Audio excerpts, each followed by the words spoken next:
The question is so much more now, why do you want to do something than how do you get it to do it? And when you get into that higher level where you're kind of standing on the shoulders of technical giants in terms of you're not starting at this bare metal level of I need to build something that has never been done before in microcosm, the experience and the empathy that you can bring to the users and the stakeholders becomes so much more important than the raw technical acumen. Welcome to the Schmidt List, the podcast for people dedicated to managing successful projects, developing impactful products, and building engaged teams. And now, here's your host, Kurt Schmidt. Mark, thank you for joining me on this show today. Absolutely. I appreciate you being here. And one of the reasons is because, we worked together back at the days in the nerdery many, many moons ago. I learned so much from your leadership then. I'm excited to talk about what you're doing now at Prime and all those different things. But tell me give me a little backstory on Mark. Like, how did Mark end up at the nerdery and being in charge of all the marketing and building such an amazing brand? And then now we've got Prime, which is doing amazing. How did that all happen for you? Gosh. Yeah. So first the earth cooled. Go on. So I've had kind of a windy road to get to where I've been in my career. My schooling, I went to college at McAllister in St. Paul, which is a great school, a really good school for teaching you how to think and not necessarily any marketable skills. And so I had a double major. Theory? Yeah. No, it was completely hugely important for my ability to do the work that I do, but at the same time, completely in a skill-free way. My degrees were in biology and studio art. So, like you do. Very complimentary. Yeah. Totally. I had one elective in 4 years of college. That's what happened there. And so, I graduated from school and was in my senior year, I worked at a CompUSA and was in computer sales, which is sort of as horrifying as you would expect it to be. Use of that degree. Yeah, totally. I really my high class liberal arts education was helping me to sell performance service plan on commission. Nice. So I had gotten some exposure to computers through that, but I really hadn't done any programming, or I hadn't really, I kind of came to computers through video games and through design, because I was interested in design, and the program that I was in school was very much a fine arts program, but I kind of got into it that way. And so for a while, I won't go into gory detail, but I ended up on the East Coast for a little while in DC and ended up working in getting a job through a temp agency doing graphic design. Just because I aced their aptitude test, guessing what Photoshop functions did. Oh, it wasn't like the turtle where that's a different. Yeah. This was. I was not ready for the turtle. Yeah, that was. Okay. The pirate kind of drawing thing. Yeah. Same sort of thing. Okay. So I ended up in graphic design and was really interested in that, and kind of got sucked into the web through that stuff, and ended up moving back not long after that, and kind of fell into the new media, is what they called it in the nonprofit world back in the day. It was not old media, it was new media. No, bad one. And so I got involved with a nonprofit there and kind of helped to manage and do a bunch of web stuff for them. And by the time that I was done making nonprofit salary and, had kind of run my course there, I had a small way station, but I ended up starting the small company called Sierra Bravo that a former coworker of mine from the nonprofit had worked at. And I was like, okay, well, I'll get involved here. And kind of long story short, I ended up being a designer and a developer at this company, Sierra Bravo, that over the course of the next kind of 10 years that I was there grew from I was employee 12 or something like that to be, I think they were, over 450 or something at the peak when I was there, and had a chance to really do a lot of different stuff at that company. So, I did design and development early on with client stuff, and I pretty early on got involved in marketing and thinking about how they would market. They had a really weird niche, a tiny business model that wasn't super scalable, and had an opportunity to be involved in some of the strategy of what could scale, what could go out there. And in doing that, also had a chance to kind of build a new brand, which ultimately became the Nerdery, and develop that and kind of be involved there. And my last job there was as chief strategy officer. And so we had a relatively tight leadership team at the Nerdery. And so I had been involved in kind of, I had a chance to kind of have my fingers in a lot of different stuff within the business throughout that time. But one of the areas that was really intriguing to me, because it hit on areas that I cared about, like company culture and kind of the work-life balance and like what life was like for the employees, was this idea of recruiting and retention. And it was extremely clear to me over my time at that company that some of the people that contributed the most and were kind of the most significant kind of landmark people in the landscape of the business were people who had non-traditional backgrounds. They were misfits like me with biology and studio art background, or maybe they had ridden a BMX bike around or something like that.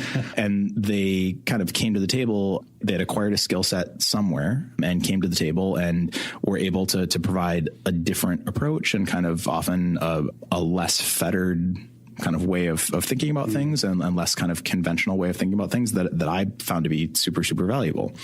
And the Nerdery, to its credit, was a really early advocate of the idea of the notion of merit-based hiring. And, in software development, that often comes with kind of code challenges and things like that. Right.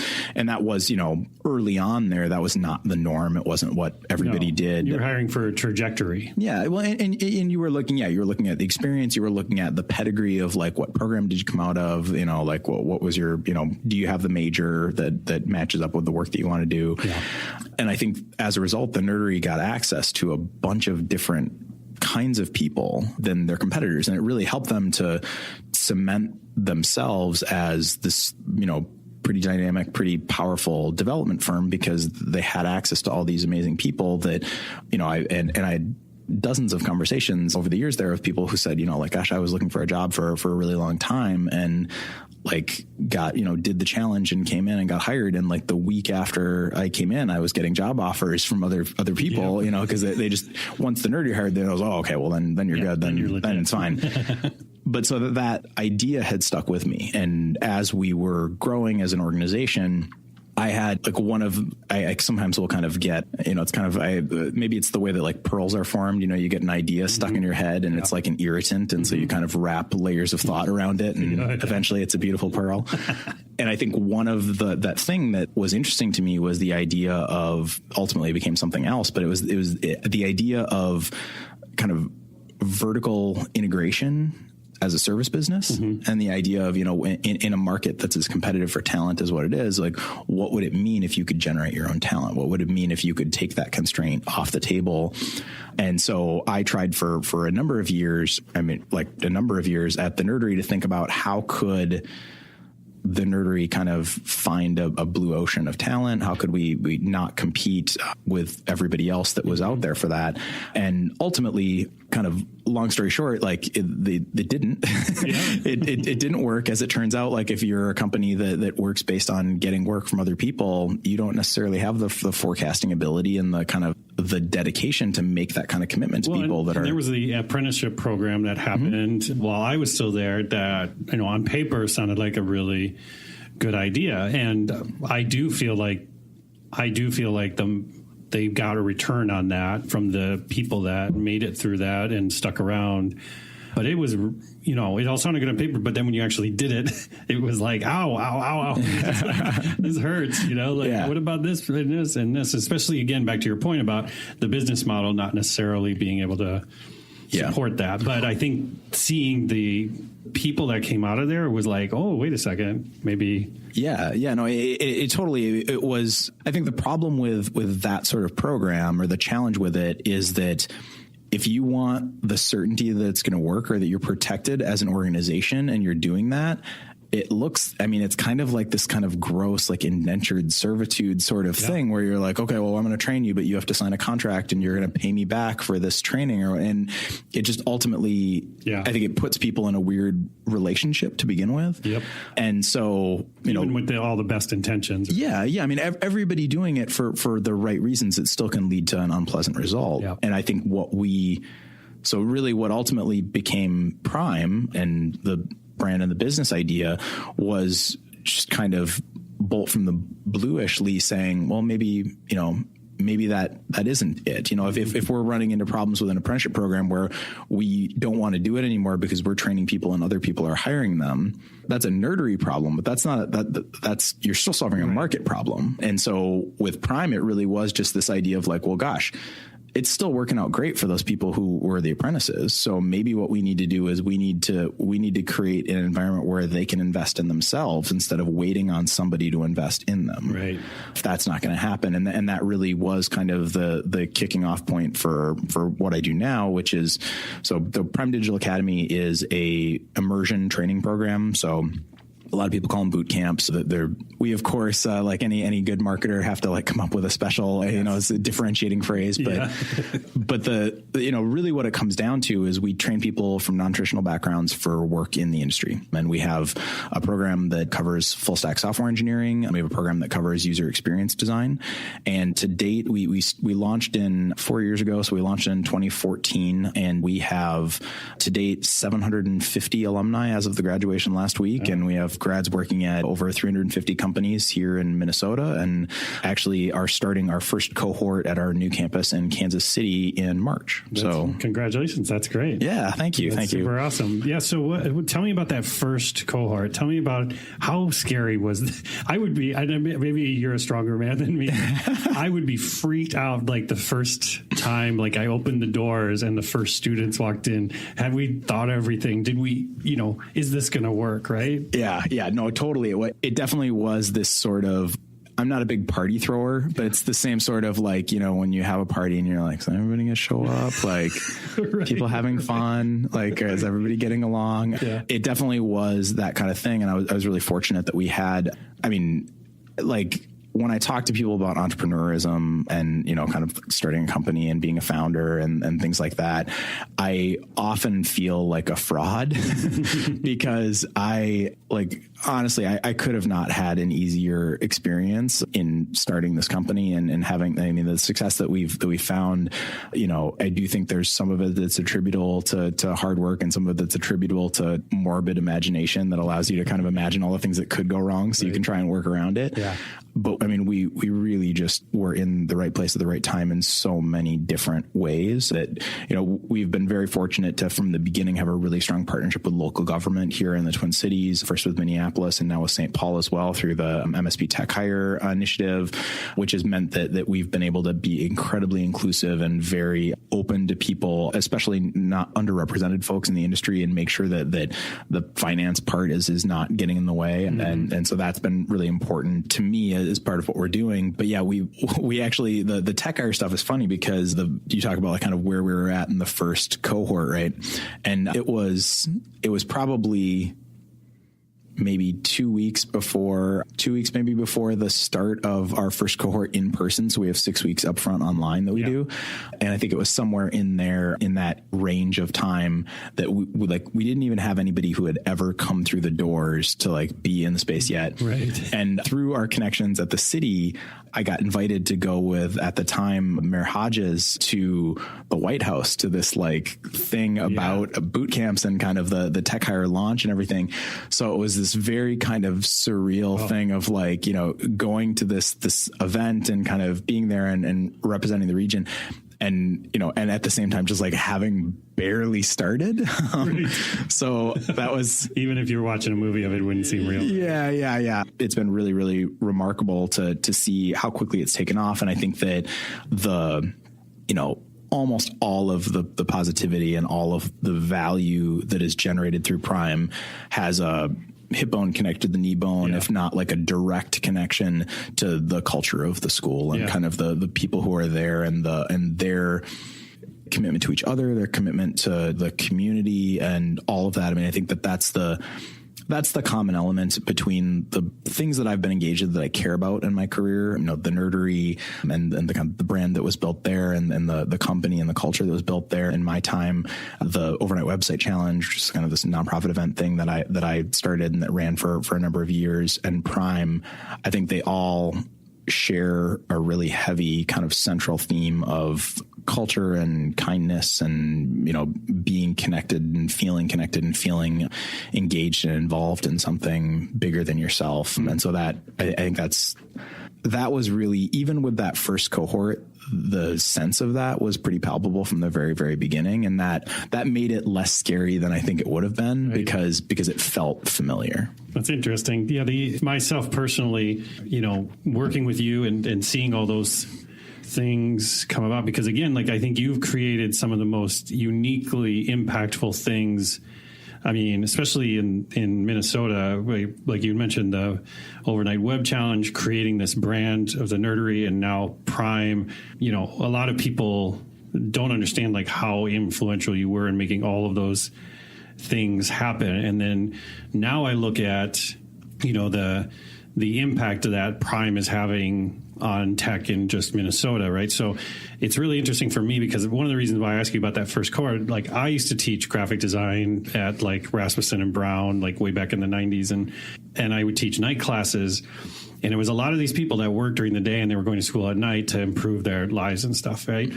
And people would always kind of be like, oh, you teach at, one of those schools and blah, blah, blah, and all this stuff. And like, I literally watched people's lives change and transform. And I still to this day have such a place in my heart for that time in my life, because I grew up like 10 times more watching this, young single mother working all day, going to school at night for 2 years, turn around and all of a sudden is like running her own business 2 years later and like living in a nice house, like literally watching people change their lives, change like you're handing them a big lottery check. But of course they had to work their ass off to get to that lottery check. I can imagine you must feel the same way pretty regularly, right? I cannot imagine another job where you get paid to do it and people are so appreciative and so grateful. And it's so, in corporate America, there often can be, you're looking to rationalize your expenditure of time, right? Like there's the like, okay, well, like, yeah, I made this app and it does this, but then that probably helped these people. And that, that made that ambulance driver be able to get there for, like you can kind of, string the beads together and get to the point where you can see a positive impact on the world. And one of the luxuries of Prime is that it is so completely in front of your face the entire time of the positive impact that you're having. Mm-hmm. And, thinking back to even that first cohort, that's kind of swimming around my memory as we're talking about it. Like one of the things that we did that first day, the first day in the first cohort, they did a little bit of a kind of a round, everybody get to know each other kind of like chatting thing. And one of the questions was like, why are you here? What did you come here for? And one of the students, amazing individual and reasonably shy, but like her answer when it kind of came to her was like, I guess you could say I'm here for love. And she told the story about, her boyfriend lived in Canada and like she wanted him to move here to be with her. And she was really young and like wasn't in a position to be able to like, so she was kind of trying to short circuit the college thing to be able to like jumpstart. Yeah. And yes, she went through, started her career, did awesome. He moved from Canada. He went to Prime. He's like working in the industry now too. So it's amazing to see all these different stories. And so much of Prime is a holistic experience. It is obviously we're training people for jobs in technology. So there's a lot of, Acture and Envision and JavaScript and, alphabet soup of various different kinds of technical stuff and methodology stuff.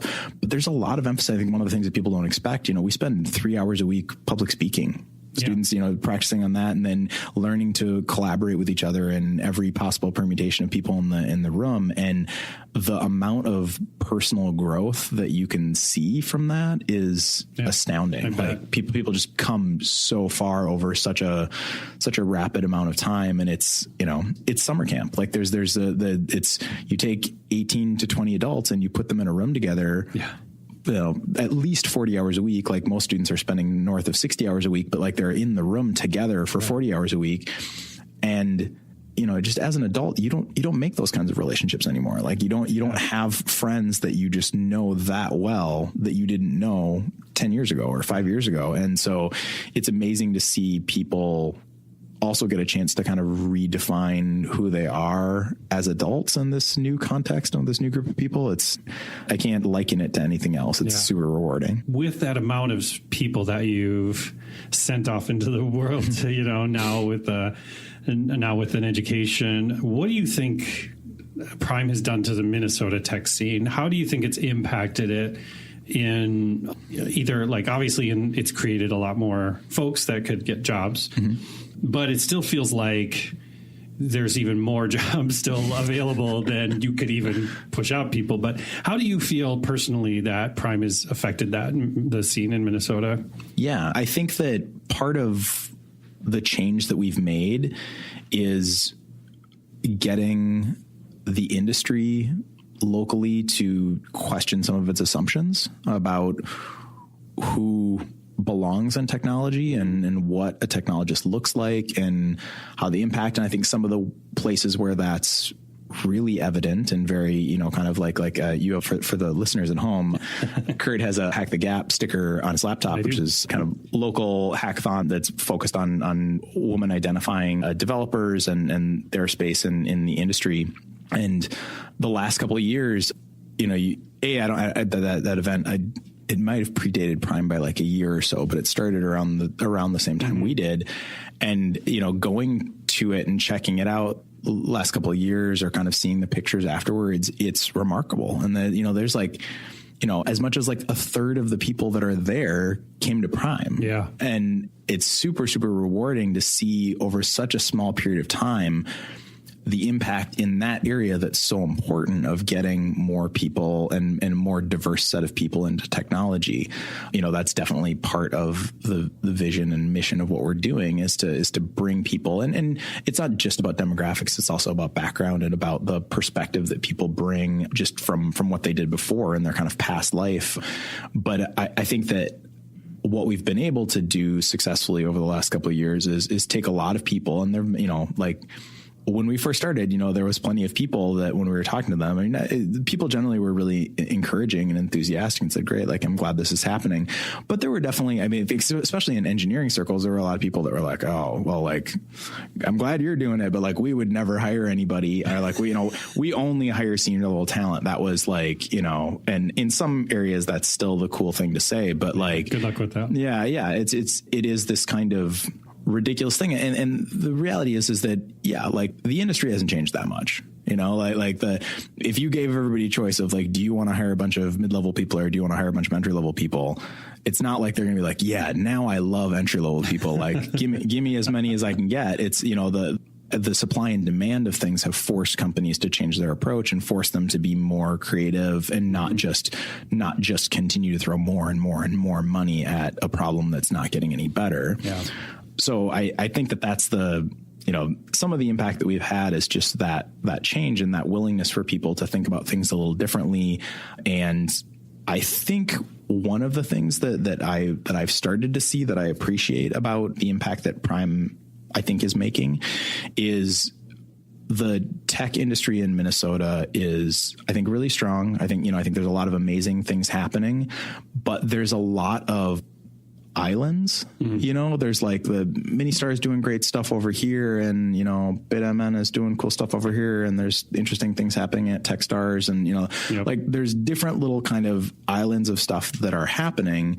And you probably experienced this, as a nerdery kind of alumni too, is that like, the nerdery was one way that like people were connected because they had so many people come through and go around and come back. And I think, Prime kind of does that on steroids to some extent because like people don't stay at Prime. Like, we're designed to like kick them out of the nest. Yeah.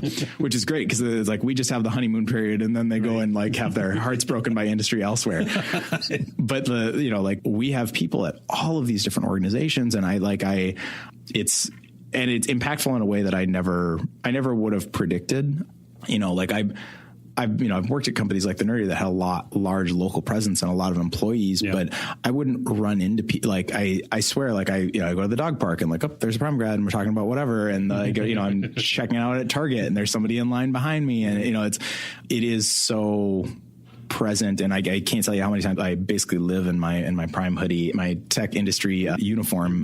Yeah, exactly. Yeah. But it's amazing how often I'll be like, going out to eat or going someplace and somebody's like, oh, like, did you go to Prime? Like my roommate went to Prime. It was great. And then, I had such a great experience or whatever. And it's like, it's always so, people always know about it for, seemingly always the right reasons. Like it's not, it's not like people are like, oh, that place, like, it's always, it seems like the positivity that we get from people is kind of lines up with what they show the rest of the world, which, isn't always the case. Yeah. So. Well, I found that, and not even just the jobs sort of side of it, but, people creating their own groups outside of it, and the support network that is organically created between students. And I've seen people start their own businesses and become, like that. Like I'm running my own show and stuff. So, I mean, again, to your point, like, it's just this wave of a new opportunity. I feel like it's created from it. And I think to your point, like if you're creating the right culture where you're not just focused on the ones and zeros, but you're focused on the soft skills and things too,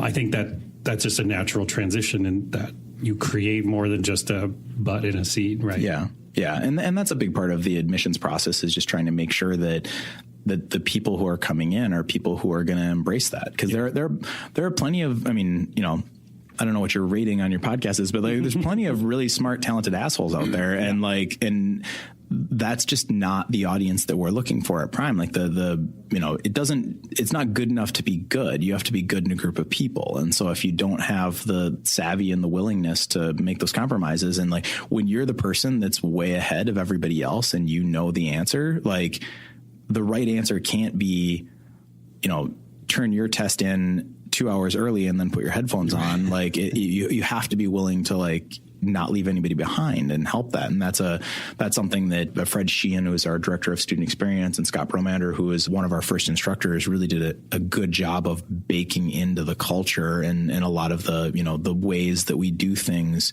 that I think has helped to ensure that is like always there. And just the cycle that we have with cohorts, the fact that, we have kind of like a freshman, junior, senior model where they're cycling through. Yeah. It has, that's been, I think, really impactful for us, in that we have a culture that is older than any given set of students. Right. Mm-hmm. Like, and it's amazing to watch like these little like traditions or like rituals start, and some of them will keep going. Yeah. And some of the, there's one. It was relatively new since we moved to our downtown office. We were waiting. It was a graduation day, and I was sitting in my office, just like kind of right by the elevators and stuff. And I'm noticing there's a bunch of people coming into the lobby out there, and it's kind of like being noisy. And then suddenly there's just like a lot of noise, like it's hooting and hollering and like whatever. And I'm standing up like, what is going on? And the students had decided that they were going to do like a high five tunnel for the graduating people on their way to the graduation ceremony. So walking through, and and then that became a thing, because the students that participated in that then were like, well, somebody's going to do it for me. And it's so cool to like have that kind of laboratory to watch culture develop. And, it's kind of like this little time lapse of like a nature documentary or something of like watching things happen and having this petri dish to experiment with and stuff is really amazing. That's awesome. So as technology changes and things, Prime will have to change along with it. I know that not only having great ideas, but you seem to be able to see the future better than a lot of people I talk to. Where do you see Prime in the next few years, and is it just reacting to what the market is doing? Or is it helping drive some of the things? Like, where do you see, from your vantage point, being the president of Prime, that perspective? Mm-hmm. Yeah, it's an intriguing question, because I think that we are at this kind of interesting fulcrum at Prime where we're certainly in a position where we need to be reacting to the market, but because of our position, we also are, contributing to the shape of the market and what it looks like. We're starting to do a lot more kind of active outreach work now that we have this really healthy, vibrant network, both of employers and of alumni that are out there working in different places. We have the luxury of being able to kind of reach out and have people take our calls and tell us what they're thinking about and tell us where they see things happening. And so we for sure are making active, like we have our curriculums on, like Chris Safransky could tell you for sure, but it's like 4.1.3, something like that. We iterate every time we have a cohort coming through. So we're working on getting that. I think part of what's happening, if I'm kind of looking into the crystal ball and saying where does the industry go from here? Like what does our impact lead to? I think a lot of it is about a little bit of a pivot of the why over time. I think you're right. I think there's seemingly a bunch of new jobs coming up every, it's like our placement rates and things like that have been pretty steady continuously the entire time we've been operating. And I think that's because the market is scaling and, it's keeping up with the growth that we're putting into the market. Mm-hmm. But I think it is shifting. I think that where we started was there was a dearth of talent in the market, and it was forcing employers to think differently, and some begrudgingly and some, in a very welcoming way, made a shift and said, okay, well, we'll try this. We'll see how this works and we'll go from there. And it wasn't to some extent, I think early on, it was kind of a warm bodies problem, right? It was like, can you code a for loop and like, are you breathing? Like, and the soft skill stuff was what helped people to stick around and to be effective. But the demand was kind of coming somewhat begrudgingly from the market. Yeah. What I would like to see happen and what I hope to see happen from a crystal ball perspective is that what people will see is they'll look at 4 years worth of prime grads in the market. They'll see how many of them are leading teams and are, being responsible for growth in organizations. And they'll start to look at it not as a stopgap or like, okay, well, we have this problem right now. How do we do this? Mm-hmm. And start to looking at it as, this is part of a healthy balance of talent. Like bringing in people who have some experience in something else is relevant and is great. And I think that is, it's just as true in user experience design as it is in full stack.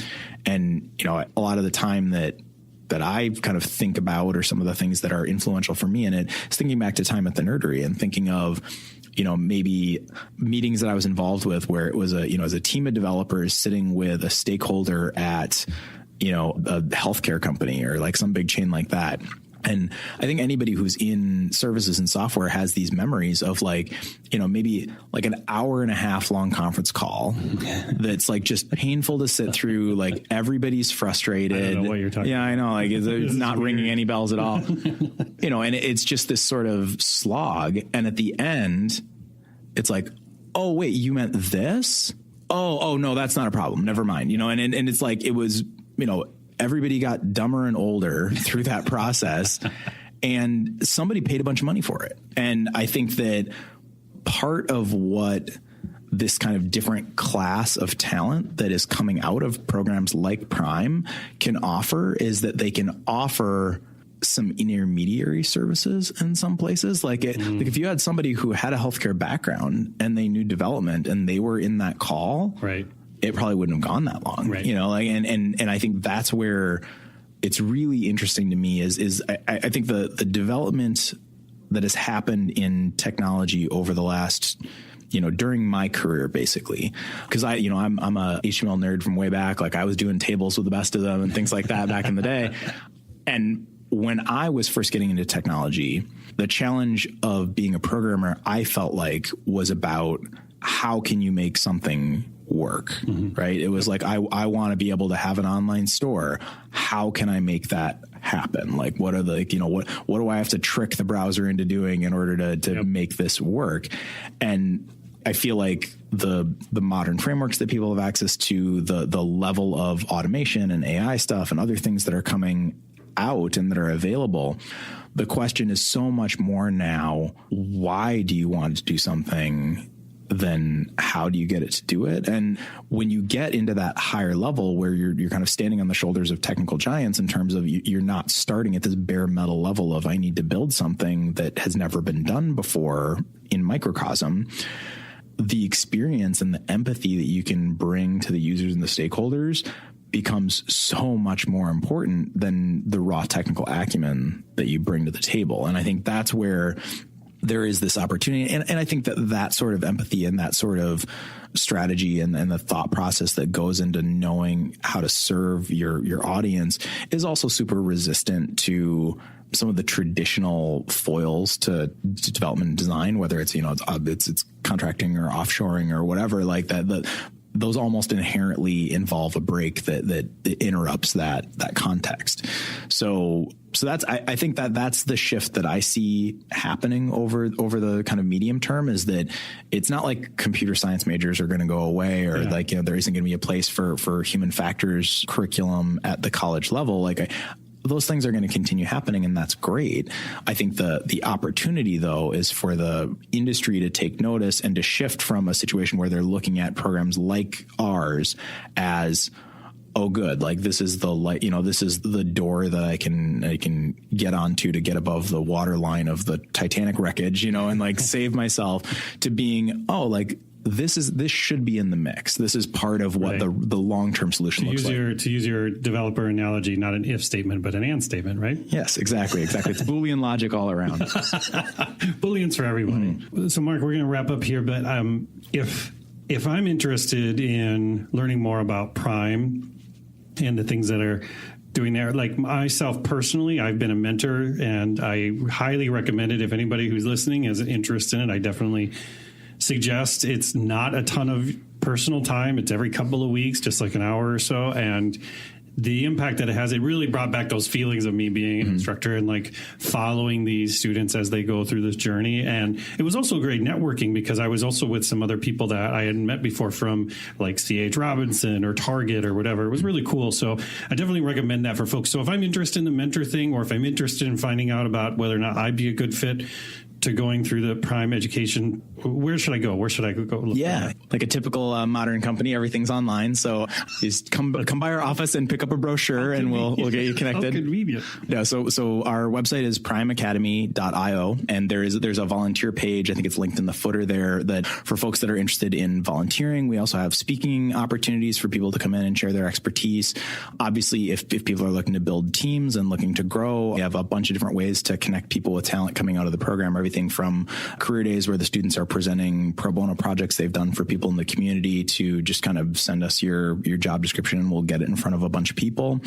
But, and we have a pretty flat organization. So I answer the phone. So if you want to call, go ahead. Everybody else has more important things to do. I'm happy to chat with you. Yeah, exactly.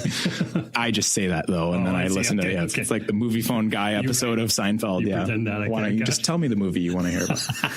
But yeah, so I think that's a good place to start, is kind of going out to the website. And, I think one of the things for people who are thinking about a transition or thinking about whether or not it could be a good fit, we also run every 5 weeks or so, we run open houses and tours. And those are usually it's a mix of folks who are interested maybe in hiring and mostly people who are interested in the program and want to just kind of come in. And those are great because I talk for a little bit because I can't help myself, but the majority of the time is we have a bunch of students who are currently in the program come out and they just share their stories, and basically kind of we give them, we say, what do you wish that you knew when you were at this point? And nice. And I think that's really powerful because people just get a sense of the community and the level of support that's there. So that's very cool. Cool. Well, Mark, I want to thank you again for joining me. As always, I've learned a lot in our conversations. Every conversation I have with you, I learned a lot, but I appreciate you taking the time. I know you're a busy guy, to stop by and chat. Well, thank you so much. It was great doing it, and it was awesome to be here.